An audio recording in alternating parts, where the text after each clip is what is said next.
untuk kesempatan melayani pada pagi siang hari ini.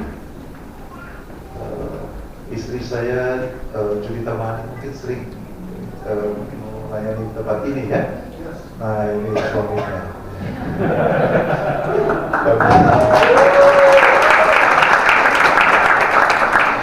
Tapi jangan panggil saya Pak Julita Mani. Nama saya Vincent, saya melayani gereja kita di Menteng.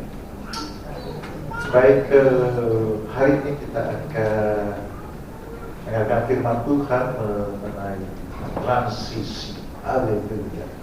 Berapa banyak kita berada di dalam transisi? Transisi itu adalah situasi peralihan dari situasi yang satu ke situasi yang lain. Mungkin kita struggle, gitu, kita berharapkan keberhasilan. Kita masih di transisi.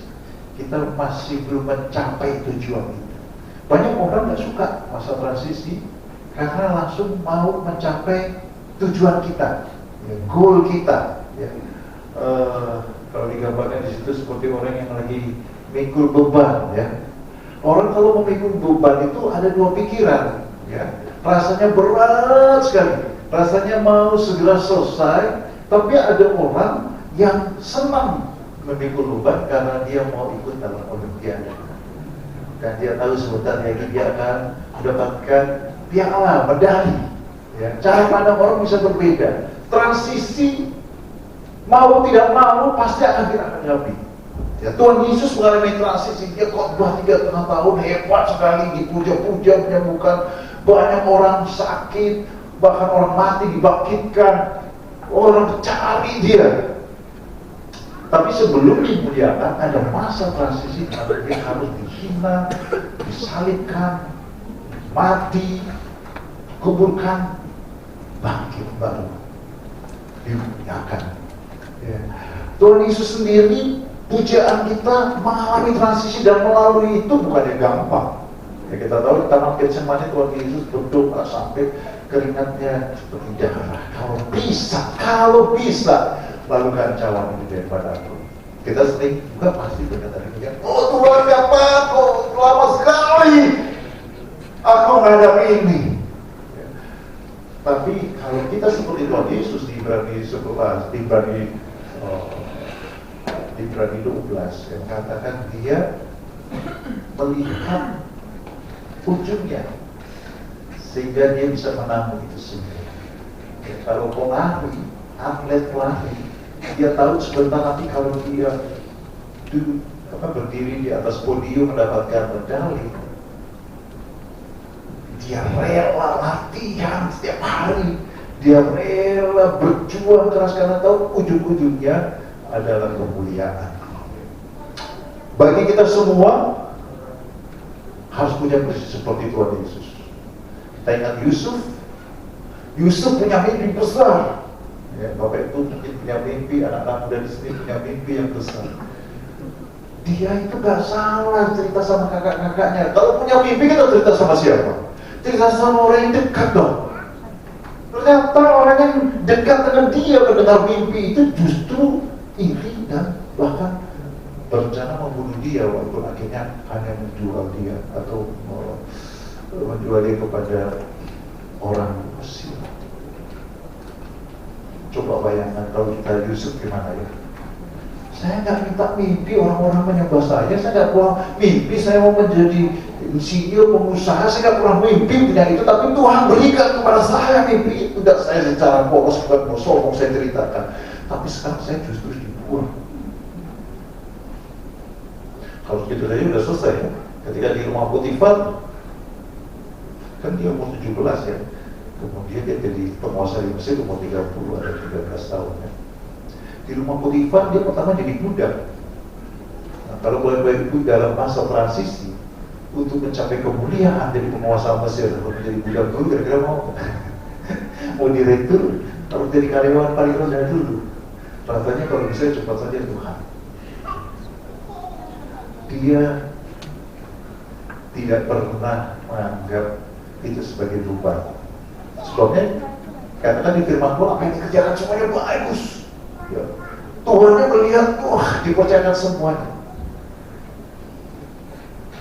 Tapi ternyata kemudian dia difitnah oleh istri Potifar dan dia masuk ke dalam penjara. Coba Bapak Ibu pernah mengalami seperti itu. Udah jatuh, kemudian kejatuhan tangga lagi. Di penjara, zaman dulu penjara itu adalah dungeon di bawah tanah. Dia harus bertahun-tahun di situ. Tapi kita lihat lagi ya dalam kisah Yusuf, dia itu di dalam masa transisi punya sikap yang baik. Dia nggak kecewa pada Tuhan, udah berikan mimpi kosong, sudah memberi harapan sedikit, dipercayakan oleh keluarga Potifar. Sekarang masuk lagi ke penjara. Bapak Ibu mungkin dalam perjalanan hidup, dalam studi, dalam pekerjaan, dalam rumah tangga, dalam berbisnis, dalam berkarir, ada masa yang seperti kelihatannya sudah mulai agak baik, turun lagi. Tapi percayalah, Tuhan yang memberi mimpi dalam dirimu, diri saya, pasti akan menenapi. Ya, berarti katakan amin. Di dalam firman Tuhan banyak sekali kisah-kisah seperti itu. Musa, Daud tidak langsung mencapai kemuliaan. Ada masa-masa transisi. Dan masa-masa transisi itu adalah masa-masa yang percuma kalau kita benci, kita kecewa, kita tawar hati. Percuma. Karena mau atau tidak mau, kita pasti menghadapi. Kalau Rasul Paulus agak keras, setiap orang yang ikut Tuhan harus rela untuk menderita juga sama Tuhan, ya kan? Dia lukiskan hidup mengingat Tuhan itu bukan hanya bunga-bunga saja, tapi ada masa-masa. Tuhan Yesus katakan, pikul salib sangat diri mengikut aku setiap hari, ya kan? Memang ada harapan yang luar biasa, yang jelas kita akan bersama-sama Dia untuk selama-lamanya. Tapi dalam hidup ini, ya, ibadah itu berguna bukan hanya untuk yang akan datang, tapi untuk hidup ini juga, ya. Firman Tuhan katakan. Ya. Percuma kalau kita kecewa, kenapa begini ya, aduh Tuhan, lalu mundur, percuma. Suka atau nggak suka, kita akan mengalami proses tersebut karena kita akan masuk dalam kemuliaan yang Tuhan sediakan. Amin. Lalu kita punya pengharapan, ya. Transisi nomor 1, yang jelas ujung-ujungnya kita akan mengalami semakin baik dan semakin mulia. Ya, mengerti katakan amin. Ya, jangan izinkan pikiran atau iblis membisikimu, kok habis, kok nggak ada lagi kemungkinan untuk maju. Firman Tuhan katakan dari Amsal 4 ayat 18. Kalau ada, boleh dibagikan. Kita baca sama-sama ya, ayatnya pendek sekali. Tetapi jalan orang benar itu seperti cahaya fajar yang kian bertambah terang sampai rembang tengah hari. Rembang tengah hari itu the peak of day. Jadi jalan orang benar, cek orang benar. Tunjuk kiri kanannya, kamu orang benar. Bukan kamu orang yang sok suci, tapi Tuhan Yesus yang menyucikan kamu oleh darahnya. Amin. Jalan orang benar itu seperti cahaya fajar. Jadi fajar itu mataharinya keluar kecil, lalu nggak langsung tuh sore tenggelam lagi. Firman Tuhan mengatakan hidup kita itu seperti matahari yang terbit, tapi ujung-ujungnya terang benderang. Ya. Jadi Bapak Ibu sekalian, kalau engkau rasanya seperti agak mundur sedikit, agak turun sedikit, percayalah, itu mungkin awan sedikit yang akan menutupi, tapi engkau akan mencapai terang yang paling puncak, the peak of the day. Sekalipun engkau tua, engkau akan melihat kemuliaan yang sedikit besar. Mungkin Bapak Ibu sudah pensiun, tapi di akhir hidupmu kau melihat anak-anakmu berhasil, anak-anakmu akan membacakan kemuliaan Tuhan, anak cucumu semua kau bisa banggakan karena Tuhan nyatakan bahwa apa yang kau lakukan dengan setia untuk Tuhan tidak sia-sia. Yang beri katakan amin. Haleluya. Kalau kita punya pengharapan seperti itu, kita tidak akan menyesali. Kita tidak akan tawar hati kalau kita melalui masa-masa yang berat. Justru kita tahu dari masa-masa yang berat ini hanya proses yang semakin naik, semakin naik. Ya, jadi ingat Yakub itu namanya aja orang yang ngambil ya, orang yang nyalip, orang yang apa ya, ngakali orang lain. Dan namanya aja nggak tahu berapa bapaknya kasih nama seperti itu ya. Dari bernubuat ya. Tapi satu hal yang kita puji dari Yakub apa? Dia itu sangat mengidam-idamkan dipilih Tuhan. Sayangnya dia bukan anak sulung. Dia tahu dari Abraham kakeknya, dari bapaknya, bahwa anak yang sulung yang dapat hak kesulungan. Jadi caranya apa? Dengan cara apapun, yang penting saya dipilih Tuhan. Ya kan? Ya agak tragis ya, tapi sebenarnya kita perlu puji. Ini hebatnya orang ini. Untuk dipilih Tuhan, dia tipu kakaknya, dia tipu bapaknya, supaya dia diberkati berkat kesulungan. Dan kemudian dia lari kabur. Yang penting saya sudah dapat nih berkat dan hak kesulungan saya. Mau esok mau bilang apa, saya pergi aja. Tapi kemudian di rumah mertuanya ternyata dia yang menipu ditipu. Dia diangkat, kita terus kisahnya ya. Ya, mau nikah dengan istrinya, dikasih Lea, kemudian berulang kali dirubah-rubah upahnya ya. Supaya dia menikmati hasil kerjaan dia menggembalakan domba dan kambing. Tapi kalau kita jadi dia malah Tuhan, saya malah dia dikasih perpuluhan itu 20 tahun ya. Sebelum hukum tahun dia udah kasih perpuluhan, dia janji sama Tuhan, kalau kau berkati aku 10 kau berikan kepada engkau. Sebelum hukum Taurat, Abraham sudah memberikan perpuluhan. Dia janji, tapi ternyata dia ditipu oleh mertuanya. Kami percaya itu belum akhirnya, amin. Kemudian dia pulang, dia sudah punya anak dan cucu, dan sekalipun masa kekeringan dia akhirnya meninggal di Mesir. Tapi dia melihat keturunan yang menjadi bangsa yang besar. Bahkan cucunya menjadi penguasa di atas Mesir dan seluruh Timur Tengah. Ada tren yang jelas bahwa hidup kita dari kemuliaan satu kepada kemuliaan lain. Jangan izinkan siapapun menipu kau, mengatakan bahwa kau sudah tamat, sudah game, sudah tidak ada kesempatan lagi. Itu bohong. Hidup kita menjadi firman Tuhan semakin hari semakin terang, semakin tua pun semakin terang. Mungkin kemuliaannya ukurnya berbeda. Waktu muda hebat jadi direktur, kalau sudah tua bukan itu kemuliaannya, ada kemuliaan yang lain yang jelas. Hidup kita akan semakin terang. Yang mulai dikatakan amin. Haleluya. Prinsip sebelum masuk ke prinsip kedua ya, sekali lagi masa transisi itu jangan salah paham. Ketika Yusuf dibuang ke Mesir,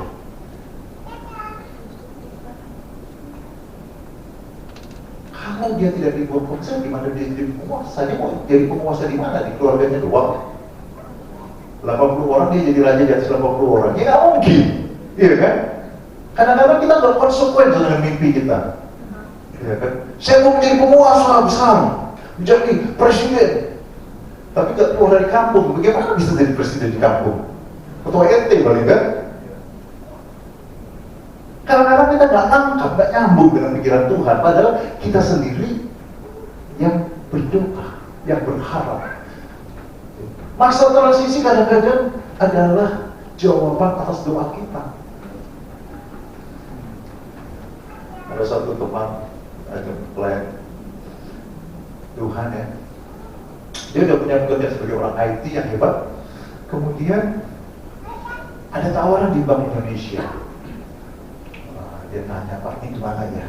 Soalnya gajinya lebih rendah, tapi katanya karirnya bagus, ya kan? Dia berkumpul dan akhirnya dia apply, dia diterima. Gak lama kemudian sesama karyawan baru yang diterima, ada seorang gadis yang disuka benar. Dan akhirnya mereka jadi dan menikah. Karena menikah nggak boleh 2 orang satu perusahaan, jadi dia harus keluar, bahkan harus bayar penalti. Tapi kalau ketika dia ikhlas balik, Saya pergi ke situ hanya untuk mendapatkan istri yang saya doakan supaya saya dapatkan. Iya kan? Ya mungkin kalau orang dengan cara pandang yang lain, kenapa begini?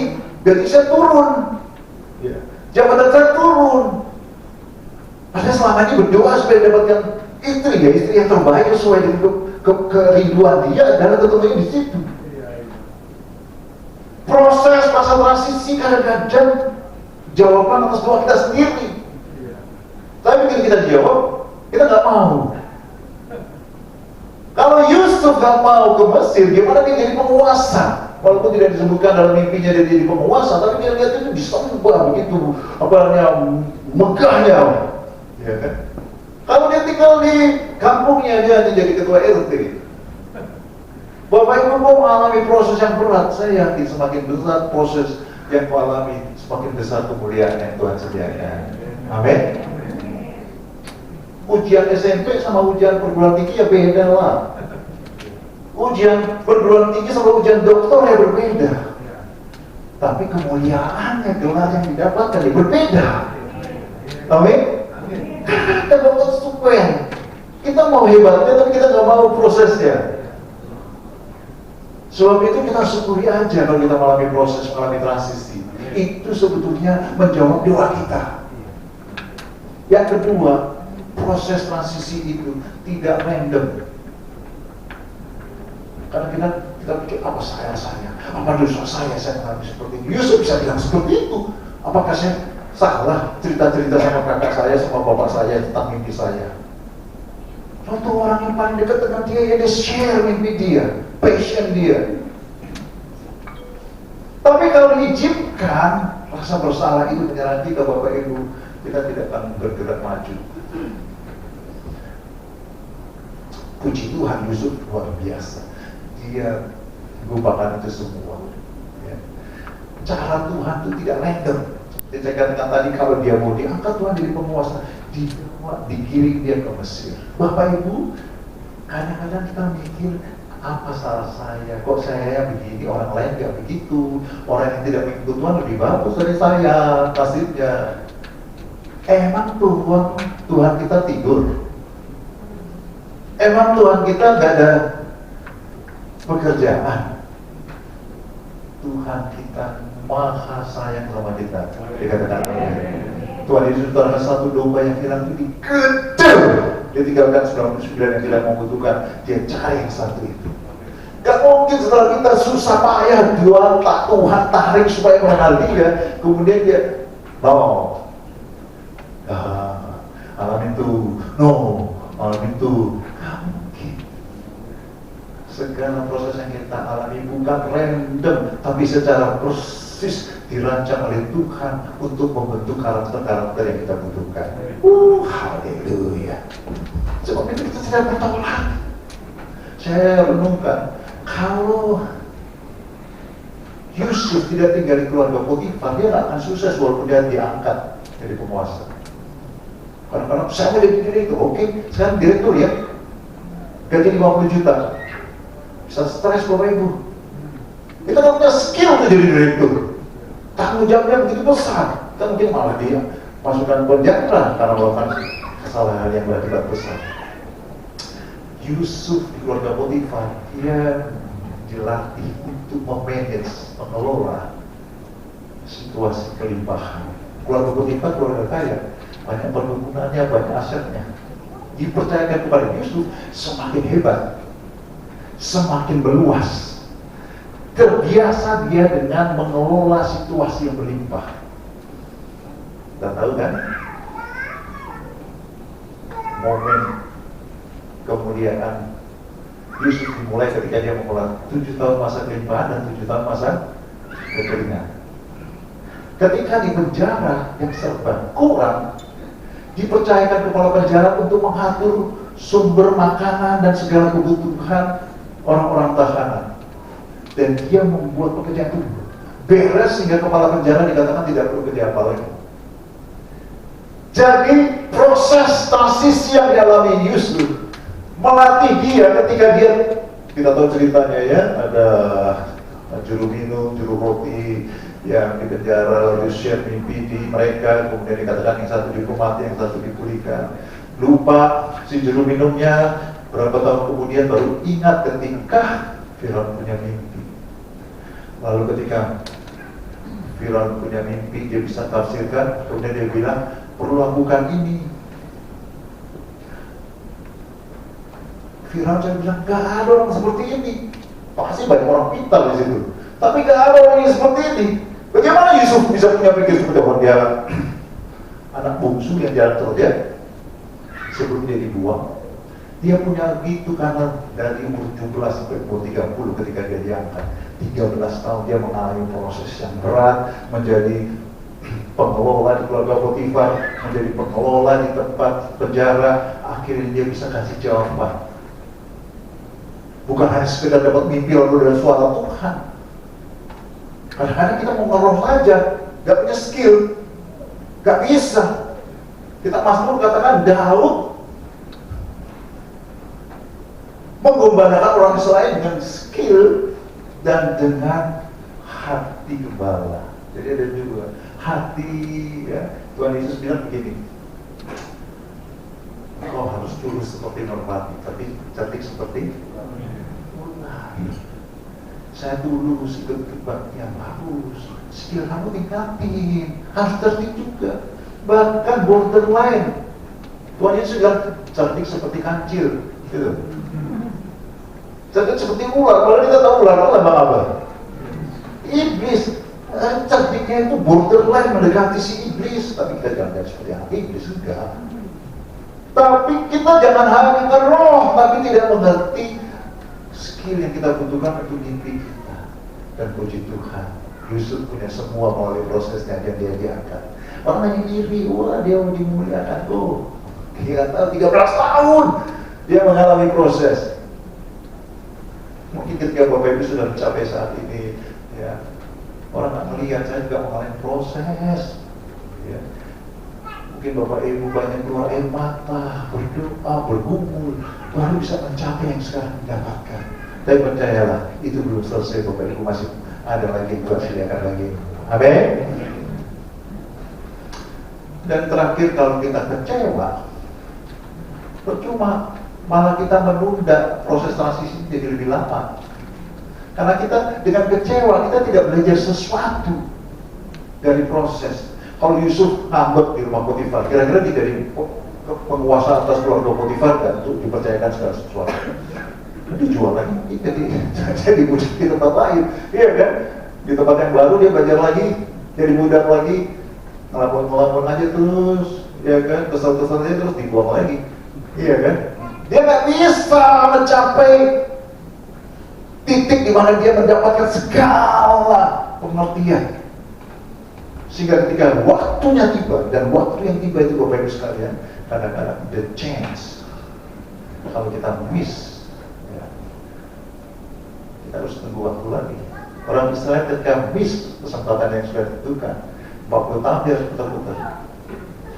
Coba bayangkan ya, untuk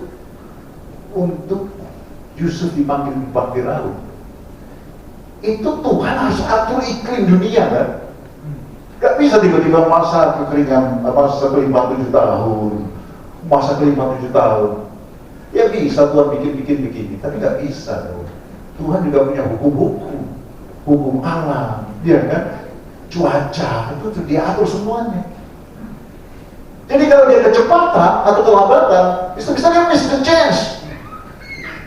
Kalau dia dipanggil Firaun dan dia ternyata gak lulus di penjara atau gak lulus di keluarga Potifar, jadi gimana kalau menyelesaikan masa keringan, masa umum, bolehlah dia dapat roh untuk menafsirkan mimpi, ya kan? Sapi gemuk, sapi kurus, ya kan? Dia bisa ceritain itu artinya begini. Oke, terus gimana caranya? Kita bilang bangun lubung-lubung lalu 1/5. Kok bisa tahu 1/5? Disimpan setiap tahun. Ya kan? Kalau dia tidak punya skill, dia tidak mengerti itu semua akan hilang. Gak bagus dia cari orang yang lain untuk jadi penguasa. Dia jadi wakilnya aja. Berapa lama lagi untuk kesempatan dia diangkat dari penguasa Mesir. Kadang-kadang kita miss dalam proses itu. Kemudian kita melihat, aduh, saya terlambat. Mungkin di pekerjaan, kita merenung, suatu hari panggil bos, udah siap kamu jadi kepala, jadi manajer. Aduh, kaget kita, ternyata selama ini Tuhan sedang bekerja dari bos kita untuk diangkat jadi manajer. Tapi karena malas-malas, ngeluh-ngeluh, banyak hal yang saya miss, sehingga saya tidak siap menjadi manajer. Masa transisi kita isi untuk, boleh langsung aja ikutin saja ya, mengupgrade diri ya.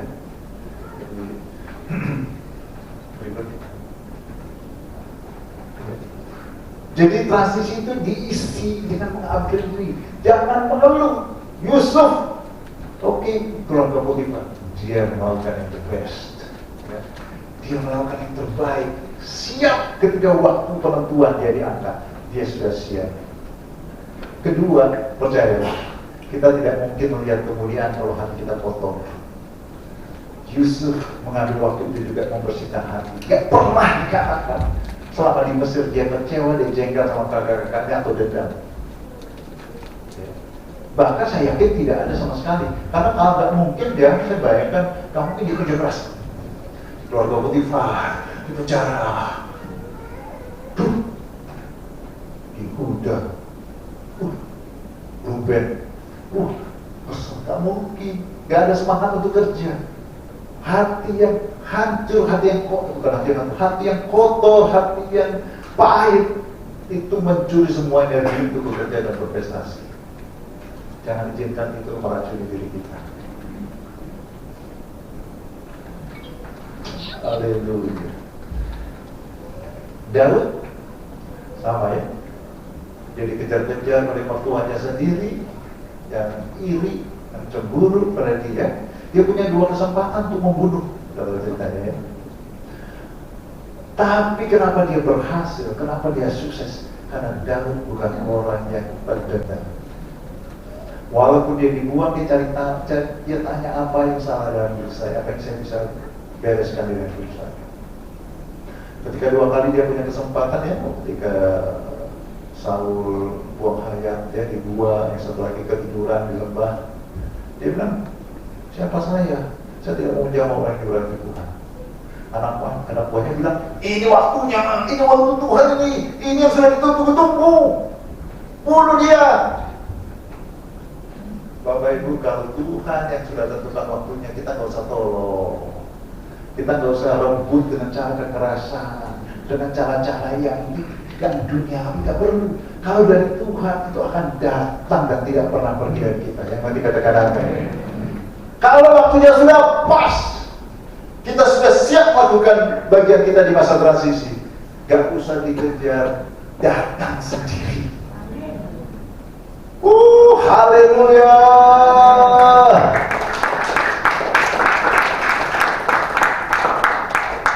Masalahnya, kalau kesempatan itu datang, kita sudah siap belum? Terus yang itu kan, tiba-tiba hari Minggu yang mana ada jemaat yang belum pernah datang ke gereja ini. Nah, si Boy, misalnya contohnya, ada di sini kan si Boy. Hari itu malas ke gereja. Coba. Si cewek yang mikirin Tuhan itu gak datang lagi minggu depan. Dia mungkin datang lagi tahun depan. Jadi 1 tahun harus. Tanya aja gimana ya Pak. Gak tahu kesempatan kita datang apa. Tapi yang penting sudah ada. Ataupun tidak ready.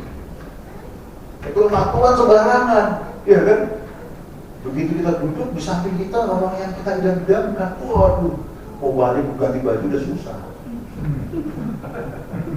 Atau yang gadis mungkin ya, oh gampang banget itu orang di sebelah kanan saya. Hari itu lupa keramas, pakai baju sembarangan. Ya, orang bilang dari mata turun ke hati, dari mata sudah coret. Kesempatannya hilang, padahal minggu depan datang lagi ke cantik, lagi-lagi itu udah gak datang lagi. Jangan nunggu jawaban Tuhan. Ya. Sementara kita sendiri nggak pernah ready dulu kita. Ready dulu kita, amin. Sewaktu-waktu Tuhan pasti berikan pada waktu yang terbaik, waktu yang indah, amin.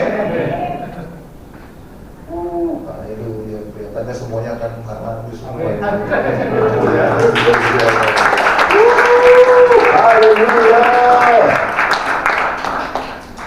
Ada ingat ada satu bapak, kok cicinya nggak mau nerusin kerjaan bisnis ini di daerah Cirebon. Ya akhirnya dia aja nih ngurusin. Dia urusin jadi berhasil, usahanya berhasil. Ketika berhasil, kok cicinya ini. Ya, ketika orang tuanya meninggal, waktu itu sudah tua, dia suruh, udah deh, nggak usah nurusin lagi, kamu yang ngurusin. Coba, bertahun-tahun dia membesarkan bisnis, kemudian disuruh keluar. Bapak Ibu ini pernah alami seperti itu. Keluarga sendiri mengkhianati kita Bapak Ibu. Tapi dia belajar untuk mengampuni dan tidak menyimpan dendam. Anehnya dia ditolong oleh orang yang bukan anak Tuhan. Nah, gimana caranya ya? Dimodali untuk membuka usaha. Dan usahanya akhirnya, karena dia memang selama ini kerja dengan serius, jadi berhasil. Usaha yang diambil alih sama pecicinya malah turun.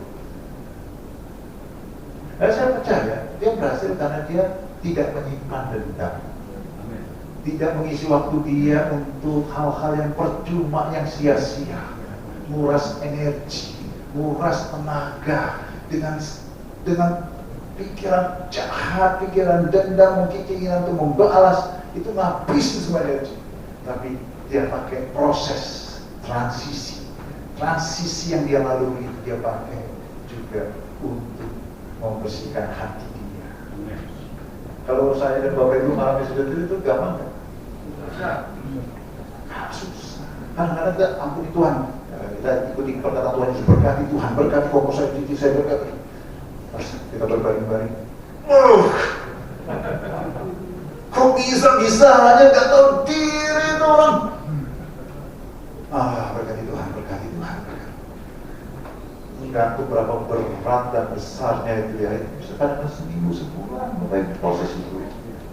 Tapi percaya ketika kita benar-benar bersih, tidak ada lagi halangan untuk Tuhan memberkati kita.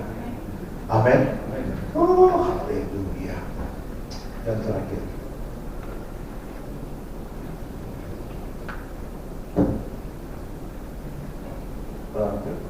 ternyata baru prinsip kedua ya. Saya cepat-cepat tidak keluar gitu. Prinsip kedua, Tuhan tidak suka mengulur-ulur waktu. Kadang-kadang kita Tuhan ini kerjain saya nih. Orang lain kayaknya cepat karirnya, orang lain buka usaha sebentar udah sukses. Kok saya kayaknya jatuh bangun? Itu tipu daya iblis. Bapak Ibu mau saya bilang ya. Ini ingat pesannya ya, seorang janda yang minta pertolongan hakim ya kan? Hakimnya katanya tidak takut Tuhan dan tidak takut orang, ya kan? Lalu Tuhan Yesus katakan di ilustrasi itu, tidakkah Allah akan membenarkan orang-orang pilihannya yang siang malam berseru padanya? Dan adakah yang mengulur-ulur waktu sebelum menolong mereka? Pertama, Tuhan tidak pernah mengulur-ulur waktu. Yang nanti katakan amin. Camkan dalam hati kita. Karena suatu waktu yang bisa akan bilang, sengaja nih Tuhan mengulur-ulur waktu. Saya mau katakan, firman Tuhan bilang, Tuhan tidak mengulur waktu. Ini Tuhan Yesus sendiri yang ngomong. Aku berkata kepadamu, Ia akan segera. Tuhan suka kata segera. Amin. Masalahnya kita siap atau tidak.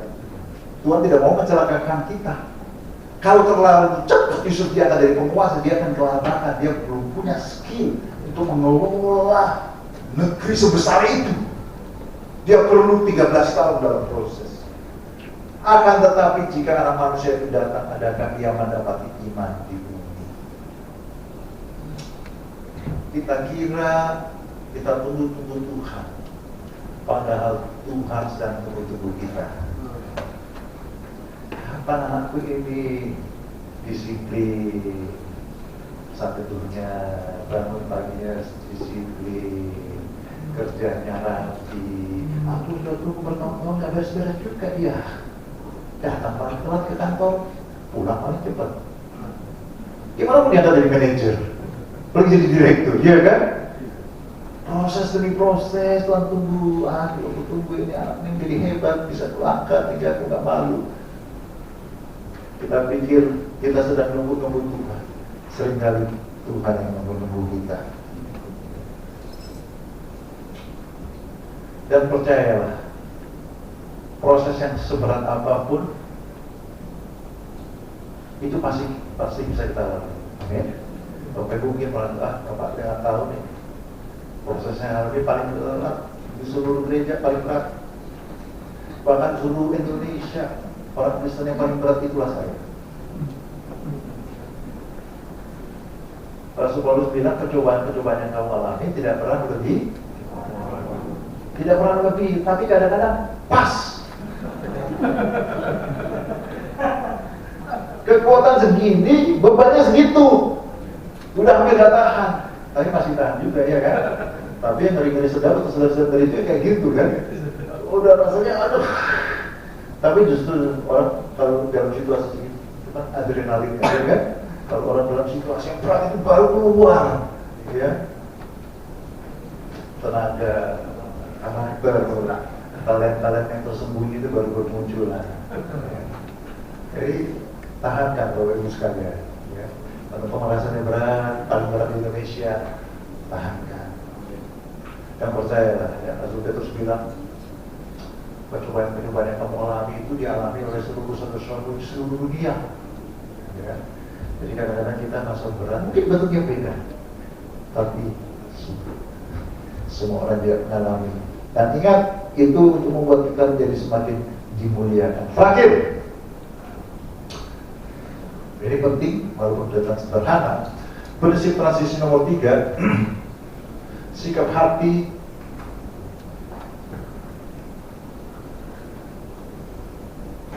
Oke. Ya, nama iman tidak mungkin orang berkata kepada Allah ya.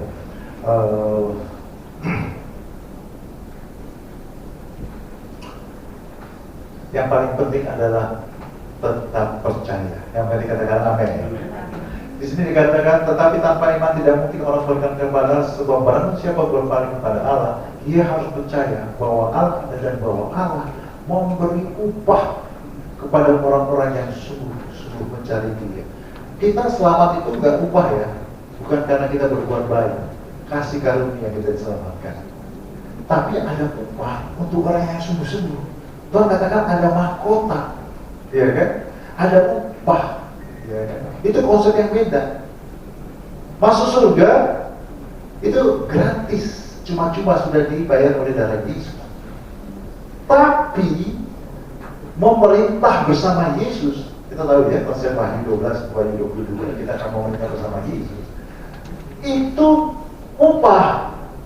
Kita nggak dikasih tahu banyak ya. Tuhan paling kasih tahu tentang hamba dengan talenta itu dipercayakan 5 kota, dipercayakan 10 kota. Itu masih belum jelas. Karena memang kita tidak perlu tahu lah. Itu nanti kita akan alami surga. Tapi ada perbedaan antara orang yang sungguh-sungguh dan tidak sungguh-sungguh. Dan iman itu ditunjukkan bahwa kita tetap sungguh-sungguh di dalam masa-masa kesulitan. Sikap hati kita jaga. Bapak Ibu janji Tuhan, engkau akan dibawa dari satu kemuliaan kepada kemuliaan yang lain. Jalan hidupmu seperti cahaya fajar yang kian bertambah terang sampai rembang tengah hari. Kau belum selesai, Tuhan belum selesai dengan hidupmu. Kau pikir kau udah game, ini udah terakhir puncaknya. Enggak. Selama kita masih diizinkan untuk hidup, masih ada puncak kemuliaan yang telah jadi baik. Tetap percaya, izinkan Tuhan bekerja. Dia buat segala sesuatu indah pada waktu. Mari kita bangkit berdiri. Taruhlah tangan kita di dada kita. Tuhan Yesus, aku mau masuk dalam kemuliaan yang Kau sediakan bagiku Tuhan. Ajar aku untuk tetap percaya, setia, hatiku tetap bersih, dan di dalam proses tetap mengucap syukur. Karena segala proses yang kau izinkan aku lalui itu bukan sesuatu yang random dan kebetulan, tetapi secara persis Engkau sediakan bagiku supaya aku dibentuk, diperlengkapi, dan siap untuk masuk dalam kemuliaan berikutnya, Tuhan.